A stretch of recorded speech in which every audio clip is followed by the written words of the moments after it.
Okay, welcome back. Stocks rocketing higher today as Moderna announced its vaccine is nearly 95% effective against COVID-19 without serious side effects. This would be the second vaccine behind Pfizer's and BioNTech's with a stunningly high success rate. Let's welcome back to the show. We haven't seen him in a while. He's Texas Lieutenant Governor Dan Patrick. Governor, it's great to see you. So what do you think? Do you think these effective vaccines will, it's good to see you. Do you think the vaccines will undercut the growing number of politicians trying to do draconian lockdowns? What do you think this means? Well, for the Democrats who seemingly want to control everything that we do in our lives but not follow their own guidelines, I don't know what it will take to restore liberty and freedom to the people who live in those blue states, under those governors, under those mayors. So I don't know what it will take. Look, I have great confidence in these vaccines, Pfizer and now Moderna. And if it had not been for a businessman being in the White House like Donald Trump, this would never have happened under Joe Biden or any other Democrat because they're politicians. They wouldn't have wanted to work with the private sector. They would have wanted government's heavy hand to be involved. And the president stepped back and he said, look, I'm going to pre-order some of this, get to it, get it done. And they got it done. It's a miracle, Elizabeth, if you really think about this, that, there are some diseases we don't have a cure for today. We don't have a vaccine for that have gone on for years and decades. And here this virus comes along, devastating it as it has been around the world.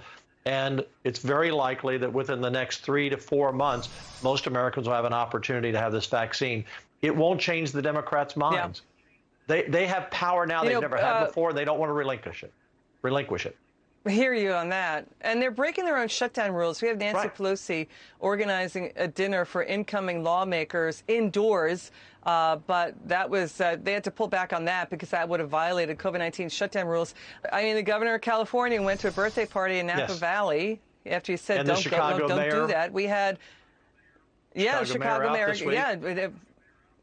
And de Blasio's telling people don't go and join your family on Thanksgiving. He visits his family. It's really the height of hypocrisy. And the more I listen to that, and of course I've seen those clips, but all compiled together, you know what it says? I'm elite. I'm better than you. Whatever reason you have isn't as good as my reason. I mean, I really have. I had to get my hair done. I had to get my nails done. Whatever it is, I had to go visit my friends in Napa Valley. It's really sad. This is what the Democrat Party has turned into. Elitist snobs who think only their life is important. Well, let me tell you, there are a lot of hardworking Americans out there in this country who also have real reasons to want to visit their family or go somewhere or do something.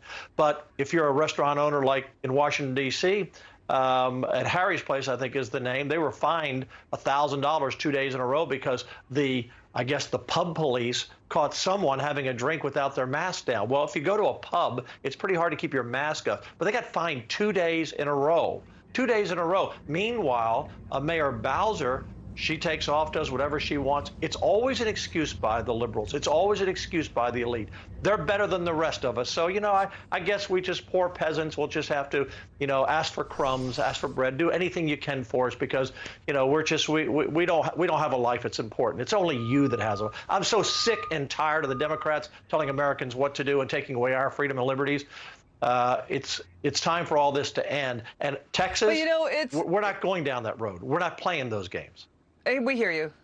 And it seems so arbitrary. I mean, casinos in Las Vegas are allowed to be at half capacity, but churches in Las Vegas are limited to 50 people, 50-person occupancy. And then strip clubs in California are allowed to stay open because this is a First Amendment issue. And then we've got, I think the Oregon governor says no gathering of larger than 6 people. And then the LA mayor says cancel Thanksgiving, get a chicken instead of a turkey. How does that stop COVID? I mean, you know what I mean? So it's getting really, really kind of out there. Go ahead, your final word. Well, my final word is that we're all adults in this country. We can take care of ourselves. We can be smart. And look, COVID is contagious. It is serious. But we can manage our own lives. We can manage our own families. I don't need de Blasio or Cuomo or Newsom or Bowser or name the Democrat of the day on the game show. I don't need them to tell me how to run my family's life. I'll protect them. I'll protect my neighbors. I'll protect my friends. In Texas, we're doing this pretty well. And thank God we've kept the Democrats from taking Texas for the last couple of decades. Because everywhere you look, it's the blue states that are really punishing their people. The red states, well, we're kind of working together with our people. and we're keeping our economy open. We're not going on lockdowns. Yeah.